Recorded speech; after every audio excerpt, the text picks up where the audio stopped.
This year, progressive people around the world are observing the centenary of the birth of the brilliant thinker, and I wouldn't hesitate to say prophet of our time, Lyndon LaRouche. Unfortunately, we no longer can converse with him, and it's a pity he did not live to see the day when his warnings about the crash of the world financial system came to pass. Already 30 years ago, and perhaps even earlier, Lyndon LaRouche drew attention to the fact that the inflation of financial bubbles, including derivatives bubbles, and the creation of financial pyramid schemes would inevitably bring about the collapse of the world financial system, and he proposed to adopt timely measures to avert that collapse. If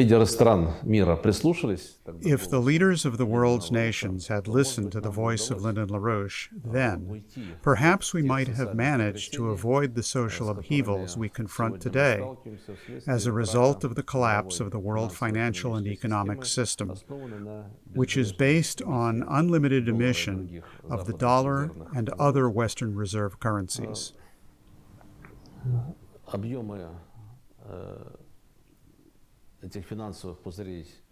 These financial bubbles are not getting any smaller.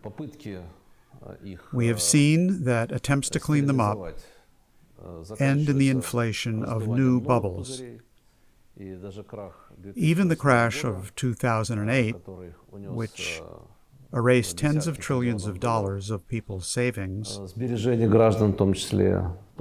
including pension funds, did not prevent financial bubbles from bloating up again as a result of the limitless emission of the world reserve currencies using the device of so-called quantitative easing. Lyndon LaRouche proposed a mutual cancellation of these debts, observing the principle of fairness and effectiveness. In effect, what we see now is that the emitters of the world reserve currencies are simply refusing to fulfill their responsibilities. It could have been anticipated that if countries which took the path of pumping up financial bubbles, abusing their monopoly on the right to issue a world currency, ran into a situation where the scale of these financial pyramids greatly exceeded the country's ability to service them, the question would inevitably arise of how to repudiate these debts, simply declare bankruptcy before the whole world, or come up with some other ways to write off their obligations, repudiate them. The United States, Great Britain, the European Union, and Japan have taken that second route. They unilaterally seized and blocked Russia's foreign currency-denominated reserves. That means they are refusing to fulfill their obligations to Russia. Russia invested, that is, extended a credit to these countries in the amount of more than $400 billion. That's the state sector component and the government's own, our foreign currency reserves, plus another approximately $1 trillion belonging to private parties is located in jurisdictions of the Western emitters of world reserve currencies. The attempts to block these funds essentially means a default, but a default on what is owed to one of their creditors. In the past, we used to call this piracy or robbery. Of course, these extraordinary measures, which are totally against international law and violate every conceivable rule of decency, as well as the standards of the World Trade Organization and the International Monetary Fund, can be challenged in court. But on the one hand, this would run into the national will of the emitter country, which may be that of a pirate or a bandit, as we are witnessing right now. On the other hand, their action won't save the system. Because even if the USA and its European allies refuse to fulfill their obligations to Russia, that is only a small percentage of the financial obligations the world reserve currency emitters have to the entire world and their own domestic markets. So the world is plunging into chaos in precise accordance with the scenario, the negative scenario, that Lyndon LaRouche spoke about in forecasts he made 30 or 40 years ago. Back then, he proposed that instead of pumping up financial bubbles, the world reserve currency emitter countries, together with their partners and other countries, should invest in building global infrastructure which would reduce the cost of trade, increase the efficiency of international economic ties, and overall contribute to raising connectivity worldwide. So he viewed the process of globalization as a process of expanding cooperation among countries, rather than attempts by some countries to exploit others. As for the liberal globalization that today is leading to the collapse of the world financial system, LaRouche criticized it. He proposed a different model of globalization based on the principles of physical economy, in particular the famous project which he and his wife, Helga Zepp-LaRouche, put forward for international discussion, the so-called Eurasian Bridge. This is a splendid and interesting project which now, after many years, has begun to be implemented through the Chinese Belt and Road Initiative, which we support through linking it with the Eurasian Economic Union. Lyndon LaRouche looked decades ahead. He warned the USA and its partners about the inevitable collapse of their financial expansion policy, under which the interests of speculators eclipse the national interest and the development of the economy.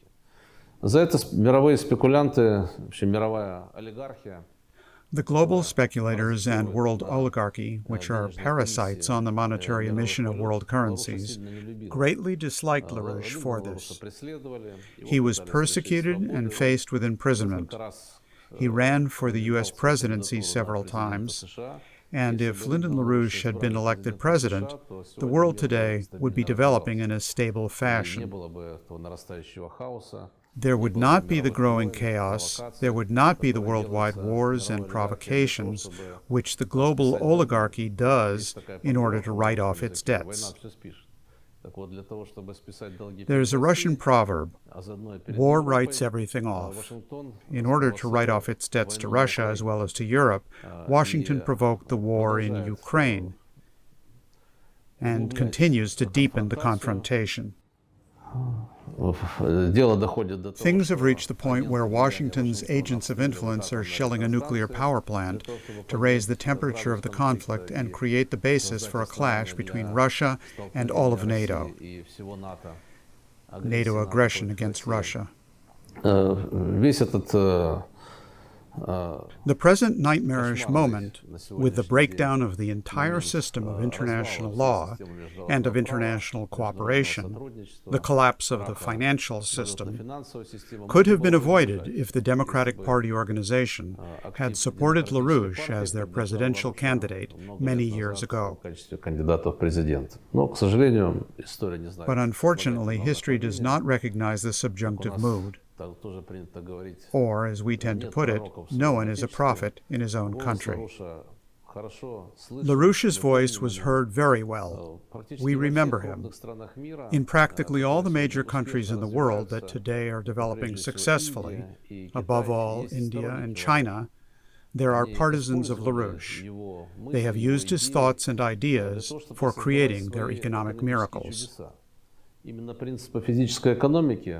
is the principles of physical economy championed by LaRouche that today underlie the Chinese economic miracle and are there in the foundations of India's economic development policy. The supporters of LaRouche in those countries exert a fruitful, very positive, and constructive influence on economic policy shaping in these leading nations of the New World Economic Paradigm. We should not forget the creative legacy of Lyndon LaRouche, which demonstrates the interconnection of events taking place today with their roots many centuries ago. I was always impressed by Lyndon LaRouche's enormous erudition. He saw the parasitical global oligarchy from its origins and traced how those oligarchical families were parasites on trade, first in Venice, then they resettled and continued to build up their financial power through international trade and global speculation in Holland. Then they relocated to England, and after that seized control of the political system of the United States. Lyndon LaRouche saw the totality of world history through the prism of the struggle between the good, national interests, the interests of improving the general welfare, and the forces of evil, the world financial oligarchy which hinders countries' development, which strives to extract speculative super profits from trade and economic cooperation, and which deceives the entire world by inflating speculative bubbles and abuses its positions of power in the countries where it dominates the political system. We see how today's U.S. financial oligarchy is unleashing hybrid world war up to and including the risk of a nuclear catastrophe for the purpose of holding on to its global hegemony. Lyndon LaRouche's warnings are coming to pass. It is important that these warnings are not abstract. They are not simply lines on a graph. I remember the famous triple curve, where he showed the growing gap between the size of the world real economy and the size of the world financial system. He was the first to make note of this disproportion, which 30 years ago was still not so big. It could still have been overcome by transforming the excess financial aggregates into the real sector, into real investment projects. Now, this is a gigantic abyss. It is impossible today to transform quadrillions of dollars of financial bubbles into investments in the real sector of the economy. There are simply no mechanisms for this. None was created because the parasitical financial oligarchy, which hated LaRouche, which always tried to shut his mouth and persecuted him and tried to keep him locked up, ultimately acquired a monopoly on political power in the United States. And today, it uses its political influence in Washington to force all the countries in the world to obey its will. It continues to dominate the world and exert its hegemony for extracting super profits from speculative operations. Lyndon LaRouche turned out to be right. Today, we rely on his work, his writings, in composing proposals for a very rapid transition to a new world economic paradigm.